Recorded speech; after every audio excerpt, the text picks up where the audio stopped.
What's up, everyone? It's been a minute since my last video. Life has been crazy over the last few weeks, but I'm finally back, and I thought what better way to come back than with a recent finds video. So I've got 11 records to show you. I've got 7 CDs to show you. I've picked these up over the last few weeks. Haven't been buying as much, but still a nice little haul to show you guys. Got some new releases, some used releases. So all coming up on the Vinyl Jukebox.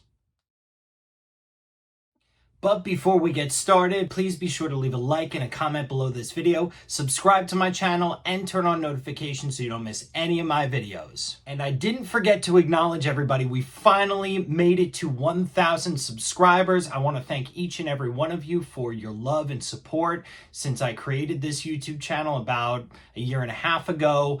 So it is so much appreciated. Thank you all so much. Many, many more videos to come. And I did not forget, there will be a special 1,000 subscriber video coming up soon where I take a little record store, a crawl, road trip, whatever you want to call it, around my town. I try to hit up as many record stores in a day as possible, so that should be a lot of fun. Please be on the lookout for that video coming up very, very soon. So starting out with the vinyl here, I picked up the new Neil Young album, Neil Young and the Chrome Hearts, I should say, Talking to the Trees. This was released last month, and it's a pretty cool album. It's very much along the lines as Neil Young's more recent releases. A little softer than I would have liked, but Neil Young seems to have a lot of fun with this album. I do like his band, and I do like how this album does have a good mix of the softer acoustic stuff as well as the harder rock, garage rock guitar kind of stuff. I like that stuff a little more from Neil Young, but definitely a cool album. I'm just happy, Neil Young is releasing new albums at this age and continuing to push himself creatively. I think this is really great. I'm actually going to see this band next month. So cool album, and I definitely like to hear a few of these songs live.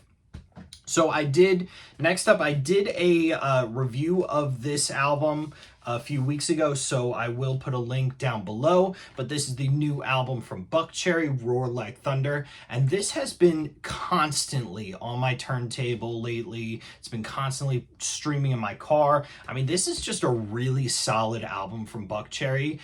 If you took a break from Buckcherry and haven't listened to them in a while, this is definitely going to remind you of their heyday albums, they're self-titled, Time Bomb, 15. I mean, this is right up there with those. I mean, it's got some great rockin' songs, doesn't hit any kind of low point. I think that all these songs, it's all killer, no filler, as I said in my review. Some highlight tracks here definitely come on, talking about sex, Blackout, I Go Boom. I mean, the middle point of this album just hits a really cool peak that, I'm just really impressed with Buckcherry at this point in their career that they could release such a great album. So that has definitely been a highlight for me for the year. And coming up soon, I'm going to do my mid-year review or mid-year report in terms of albums that have come out and my top 10 or top 20 albums of the year so far. So that one will definitely be on there. All right, next up. So I picked this up, probably a few weeks ago. I didn't have a copy of it, and I've been looking for a nicer copy for a good price. I've been really into Deep Purple lately, so this is Deep Purple's Stormbringer. This one was in the shrink wrap. So just wanted to pick it up, just nothing really special about this version other than the fact that it's in shrink, and it was a really great price, and it's in really great condition. So I was happy to pick that up. This one, I actually do have it on the turntable because I was listening to it earlier. This one I picked this up new. It's the soundtrack for a movie called Flag Day, and I'd never seen this movie before. But what caught my eye was the fact that it has a lot of tracks from Eddie Vedder on it and Eddie Vedder's daughter, Olivia Vedder. And it's a really mellow acoustic album. I really like it. Very nice for just relaxing and just cool stuff from Eddie, and you could really hear his voice in his daughter as well. So I didn't think I would like this so much, but I'm definitely digging the chill acoustic vibe of that album. So jumping around here a little bit, this was a really cool find for me, and I'm not going to take it out of the plastic just because it's a little fragile. I have to work on fixing the jacket a little bit. This is Chet Baker Sings and Plays. I found this at a Goodwill, and the jacket is a little worse for wear. It's not in the best condition, but it's all there. But this is an original Pacific Jazz. I think this is a second pressing. Deep groove. I mean, this is a really cool find from Goodwill. You know, every once in a while you run into really cool jazz finds there. But this is an original, and I know that it's pretty desirable, and I've really been enjoying listening to this one. In the same trip, I also picked up this Ella Fitzgerald album, Ella Sings, the George Gershwin, George and Ira Gershwin songbook. What really caught my eye was the cover. I love this artwork. So cool. And it's an original Verve. This one, probably not as rare, but, you know, definitely wanted to pick it up because it was in really good condition, and, you know, can't beat those Goodwill prices. All right, next up, and I found this really cheap, actually, and I've been meaning to pick up some albums from this band because I saw them open up for Rival Sons a few years ago. This is the Record Company.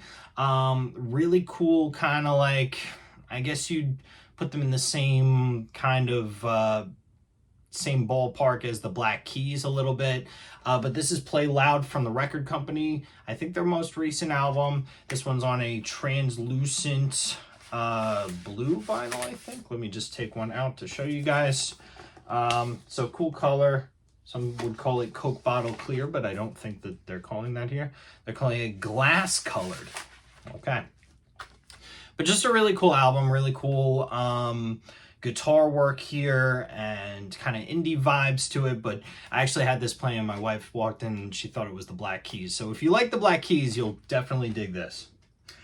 All right, next up, and I found this for a pretty good price too, and I'd been hearing about this album on YouTube for so long, as this is like the definitive Styx comeback album. Check out this album, and I keep hearing it over and over again. Found it for a really good price, so I figured I would pick it up. This is Styx Crash of the Crown. I like it so far. I don't love it. I'm not the biggest Styx fan, but this might grow on me, so I'm definitely keeping it, and I'm going to keep listening to it and see if that changes for me. But I do love the artwork. I think the artwork on this is just incredible, and you can see the middle there is just a little glossy contrast with the rest of it. But to be honest, the album artwork won me over here for sure. All right, next up, and I've been meaning to pick this up for a while, and I finally decided to pull the trigger on Amazon. This is the new album from the Blue Stones, Metro. The Blue Stones are a really cool two-piece band from England, or Great Britain, whatever you want to call it. And they're kind of similar to Royal Blood in a way. They have that two-piece, just guitar and drums kind of vibe to them, but they do add on a lot of effects. This is their most recent album. This is definitely up there with one of my top albums of the year. I mean, songs like Your Master, Come Apart, New Immigrant. I mean, this band is crazy underrated, I think. And I think that they should be a lot bigger in the US. I'm waiting for them to tour the US. They, as far as I know, haven't come here yet. They probably have, but I just haven't known it. But I do really want to see them. They just seem like such an energetic, cool, fun band that definitely takes that two-piece vibe to a whole nother level. All right, next up, and this is another reissue here. This is Ozzy Osbourne's Scream, and it's 2 records, so I'm just going to keep it in the plastic here. But this is Ozzy Osbourne's Scream. I didn't have any copies of this, and I'm trying to build up my Ozzy collection, especially, you know, now that fresh off of the Back to the Beginning live stream, which I did watch, and I might make a video talking about that. We'll see, because there's been a lot of videos about that, so I don't want to repeat anything that anybody's saying. But I think this album is really cool. This is an album without Zakk Wylde, kind of that period where Zakk was, I think, fired from Ozzy's band, and they brought in Gus G for guitar. This is a really heavy album. It's got some really cool tracks on it. One of the first Ozzy albums that I ever had, it's like a blue vinyl, you guys can see. One of the first Ozzy albums, I shouldn't say that I ever had, but I ever listened to, because I think I burned a copy from the library when I was a kid. But happy to finally own a copy, much needed repress, and we're still waiting on that Osmosis repress. So Sharon, please put that out, because that's really the one that all of us are waiting for. And then finally, so this is my last vinyl pickup, and this one I was really excited for. So this is Hanoi Rocks, The Oriental Beat. And you can see that this is a promo copy. And what's really interesting about this one is, so this was actually a reissue, and this is on red vinyl, but this is a reissue of their album. Basically, what happened was in the 80s, when Guns N' Roses created their independent label, Uzi Suicide, in order to release their Live Like a Suicide album, they created this indie label, and they decided also to re-release Hanoi Rocks' albums, which were out of print at the time. So this is one of those re-releases. So you get that cool Uzi Suicide logo there. And what's cool about this promo is it's actually not in an album sleeve, and this is kind of like a weird plastic casing it's in, so I'm not even going to bother taking it out. But this is just a cardboard promo insert there. So really cool pickup. I was really happy as a Guns N' Roses fan. This is a cool piece of GNR history that I really did want to pick up. And I really haven't listened to much Hanoi Rocks. I mean, I have a few Michael Monroe albums, but Hanoi Rocks had a little bit more of like a new wave vibe than I would have expected. You look at them and you think glam, you think, you know, Motley Crue or Poison. They don't sound like them at all. This is very like new wavy, very punk. So really cool, really interesting there. All right, now for some CDs, and I do have some new release CDs. This came out, I think, a couple weeks ago. This is Lynyrd Skynyrd live at the Ryman, another live album from Lynyrd Skynyrd, but this one's special because this is the last performance that they did with Gary Rossington before he sadly passed away. And this one has a number of special guests on some of the tracks. It's got Brent Smith from Shinedown. It's got Donnie Van Zant. It's got Jelly Roll. It's got Marcus King. So really cool that they had all those special guests out, and they put on a really great show. I mean, I saw Lynyrd Skynyrd a few years ago, and I was blown away by their live performance. Totally live. It doesn't even matter that it's, well, at this point, no original members. They put on a fantastic tribute to what came before, and this is great. I mean, it's a standard Lynyrd Skynyrd live album. I wish they pulled out a few more deep cuts for this one, but cool artifact to have, definitely, because it was Gary's last performance with the band. Next up, I picked up the Skid Row reissue of Revolutions Per Minute. This was, I believe, their second album with Johnny Solinger.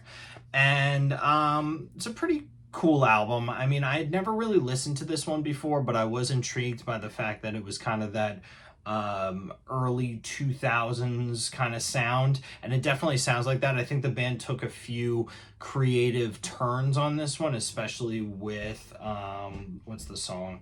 I think it was Pulling My Heart Out From Under Me. That one's or you Lie is definitely one that they took a little bit of a creative turn on, but just glad to have it in the collection. As a Skid Row fan, I figured it was out of print for a while, so it's just nice to have now. Next up, I decided to pick up the Grateful Dead's The Music Never Stopped compilation that they just released for their 60-year anniversary. This is kind of like the best of compilation of the huge 60 CD box set. $600 box set, I should say, that they released along with this. Of course, I was not going to pick that up, but this is really nice because it includes, so what was cool about the box set was it included shows from, I think, 25 different venues that were basically the most notorious venues for the Grateful Dead to perform at. And this one does include at least 2 songs from each venue, which is really cool to have. And it just, to be honest, it flows really nicely. I think they put it together really nicely. It includes great tracks like The Music Never Stopped, Althea, Playing in the Band, Hard to Handle, Scarlet Begonias, Touch of Grey, Fire on the Mountain, Lazy Lightning, Truckin', Smokestack Lightning. I mean, it has everything that you'd want from a Grateful Dead live album. So I was really impressed. I'm mostly impressed by how well it flows. So glad I picked that up. Next up, and I picked this up on the band's website because it was the only way to order it, but a couple months ago, I went to the Barbecue Festival in Camden, New Jersey, like a radio station music festival. And one of the first bands to play was this band called Return to Dust. And I was blown away by their performance. They have a very similar sound and look to an early Soundgarden. And this is such a cool album. I know that they have a new album coming out this year, so I definitely want to pick that up. This is their self-titled. I think it came out last year. But definitely if you're looking for some new rock music and you're a fan of like 90s grungy sound, definitely check out Return to Dust. They are up and coming. I think they're all late teenagers, maybe early 20s. But this band, I think, has some potential to make it really big. So definitely check out Return to Dust if you haven't heard about them already. Next up, I decided to pick this up online. Didn't pick this up when it initially came out, when it was initially re-released. But I decided to get it now because I've been in a really big Deep Purple kick. This is Whitesnake's The Purple Album. This is the gold edition. And the reason why I picked this up on CD was because the vinyl didn't come with all of these extras. So of course it has the remastered album, but it also has alternate mixes, it has some live tracks. What really caught my attention with this one was the 1972 David Coverdale Deep Purple audition tape that is included with one of the bonus discs. So that's super cool to have here.